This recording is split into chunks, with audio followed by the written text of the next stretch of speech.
Hello everyone, I Dr. Saida Sara welcome you all in Anatomy Student Zone. Today I will cover the lateral wall of nose. That is not just a wall, in fact it's a perfect humidifier, filtration unit. Why it's a perfect humidifier and a filtration unit? It's because the air that we breathe in nasally it's humidified and filtered by this lateral wall of nose. So, what is anatomy of this wall? It's fascinating, believe me. So, before I cover the detail of this topic, I'm sure you can identify which wall this is. And what about this one? Yes, of course, it's a medial wall of a nose or a nasal septum. I have covered the nasal septum already in a previous video, and this is lateral wall. Why this is lateral wall? As it contains these bony projections. What these bony projections are, I will cover all this. So, before I describe the detailed anatomy of a lateral wall and these bony projections, it's important to know about the bones which are going to form the lateral wall of nose, because most of time this question is being asked in exam or in OSCE as well. So for this, I will answer you that the lateral wall is formed mainly by a maxilla. Please remember this. Lateral wall is formed mainly by a maxilla. So you can observe in this image, the lateral wall and the bones forming the lateral wall are shown. Pink bone shown here, it's maxilla. You can also observe that the maxilla that forms the lateral wall mainly it's having the large defect in it. It's exactly like consider this page as a lateral wall of nose or consider this as an maxilla, and that is a mainly forming this lateral wall. So you can see there are the gaps or defects in this page or in this wall, but in lateral wall we are unable to see these defects or gap if I'm going to point finger on my lateral wall, or if we are going to see the anatomy of a lateral wall we can't see the defects in maxilla. So what's going to happen? Actually, these defects of the maxilla, these are closed by nature. So, how nature have closed them? There are the many bones which are going to contribute towards this, and these bones are going to close these defects. So, therefore, the bones which are going to close these defects, they are also forming the part of lateral wall of nose. So, what these bones are, I am going to tell you right now. These bones are inferior nasal concha, lacrimal, palatine bone, sphenoid bone. And please remember, sphenoid bone participates in a lateral wall of nose through its pterygoid process. Whole sphenoid bone is not going to take part in a formation of lateral wall, as you can also observe here in this image as well. So besides this bone, there is one another important bone, and what that bone is, this is ethmoid bone. So ethmoid bone is going to fill this defect in a maxilla and it contribute to the lateral wall. So it's also going to form the lateral wall of nose. And ethmoid is shown here as in purple in this image. You can also see it's taken from your reference book.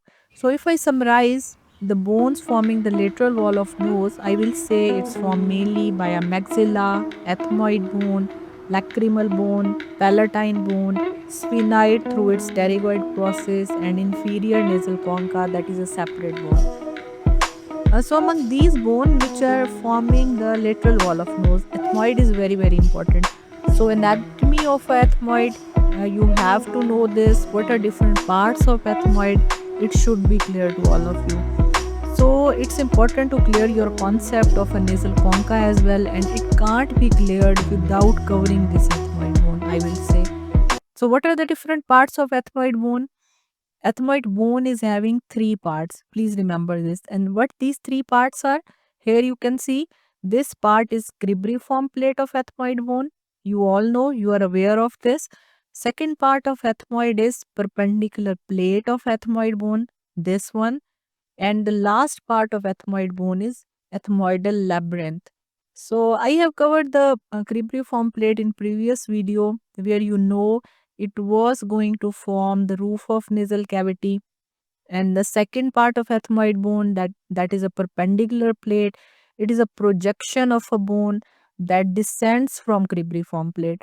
It means from a cribriform plate a projection is going downward and it's going to form a perpendicular plate of ethmoid bone. So what it's going to form? It's going to form the superior two-third of a nasal septum. So if I ask you to identify this wall of a nose, I'm sure you can. Yes, this is medial wall of nose, or we also call it as a nasal septum. And you can observe here that perpendicular plate of ethmoid bone, it's going to form superior two-third of nasal septum. So if I summarize ethmoid bone till now, I will say ethmoid bone forms roof of nasal cavity. Ethmoid bone is also going to form superior two-third of a nasal septum. So what about the third last part of ethmoid bone that I had told you, that was ethmoidal labyrinth? So you have to remember ethmoidal labyrinth in a lateral wall of nose. It's very important. So it's going to form a part of lateral wall of nose. The books have also mentioned that ethmoidal labyrinth has a lateral mass of an ethmoid bone.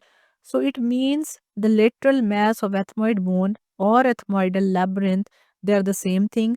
And ethmoidal labyrinth, as the name indicate, it consists of number of thin walled cellular cavities.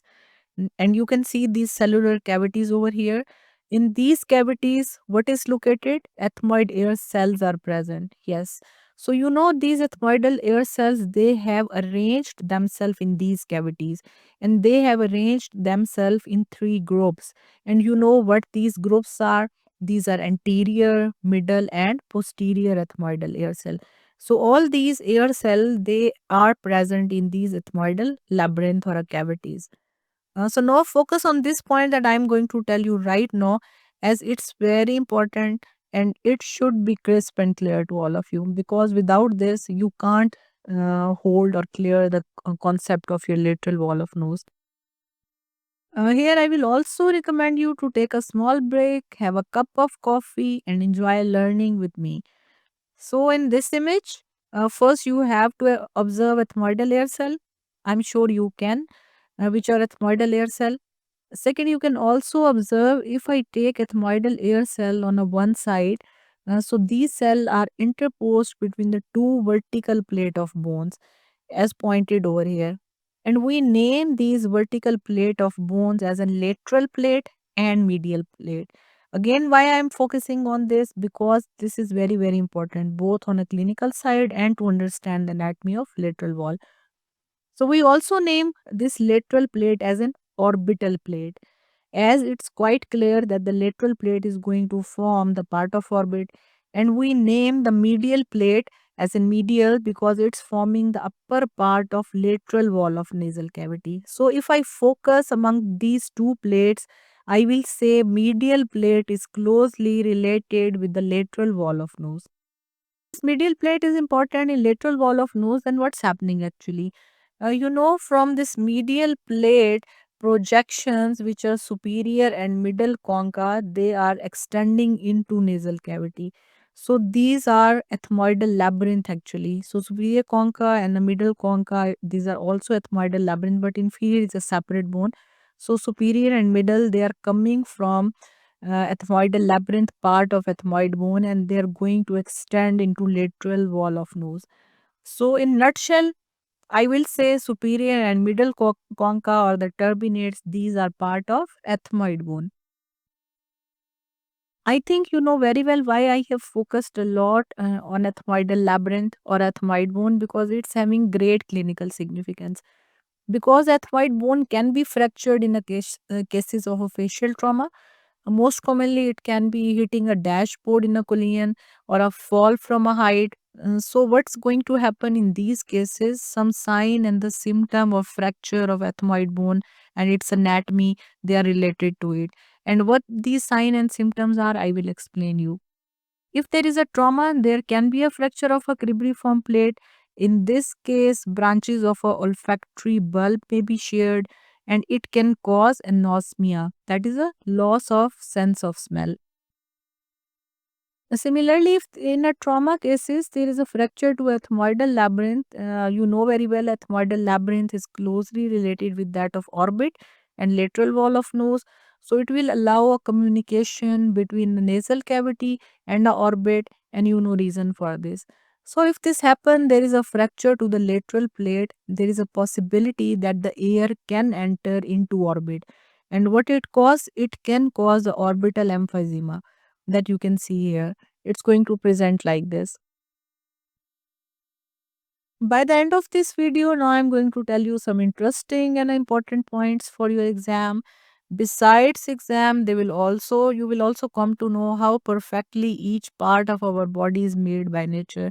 As today, I'm talking about the lateral wall, so its anatomy is marvelous, I will say.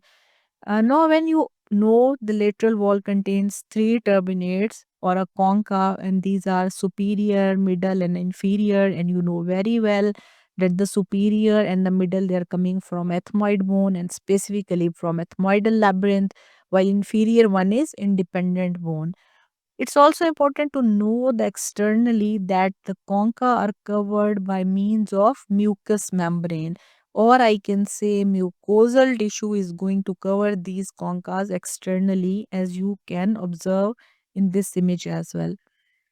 And the mucosa that covers these turbinate, it contains, I had covered in the respiratory system, it contains a pseudo-stratified columnar ciliated epithelium, that is our respiratory epithelium. And this epithelium over these area is very thick and vascular. And why it's vascular? I think you know very well. Yes, it's involved in a heating and a cooling of a air that's going to enter nose. It's a main function of our nose. So how it's happening? It occurs because the flow of a blood to a nasal mucosa in a particularly, I will say, venous plexus of concha, it's regulated by pterygopalatine ganglia. So when it's regulated by these ganglia, its heating or the cooling of a air in the nose, it's going to occur. Besides this, I will say, the superior concha, they are the smaller structure and they are connected to the middle concha by means of nerve endings. So, superior concha is having protective function as well. Can you answer me how it's having a protective function? Yes, it is going to protect our olfactory bulb. And if I talk about middle concha, they are the smaller one in humans. They are usually as long as little finger, and although they are smaller, but please remember that the anatomy of a middle concha is very complex among all these three turbinates. If I'm talking about, so the inferior concha, which are the largest one, are turbinate. You can also observe in this image. So they are as long as index finger in a human, and they are responsible for majority of airflow direction, humidification, heating, filtration of inhaled air through this nose. After covering up all this, here it's a time to say goodbye to all of you. In next part, I will try to cover the anatomical structures which are located beneath these turbinates, what these structures are, because they are important in exam theory question, or besides as a doctor, or if you want to know the functional anatomy of this respiratory system, it's quite important. So till then, have a great time. Keep enjoying learning with the Anatomy Student Zone and Dr. Sida Sara. Please don't forget to hit on a bell icon and subscribe button by putting a huge applause to my efforts. Thank you so much.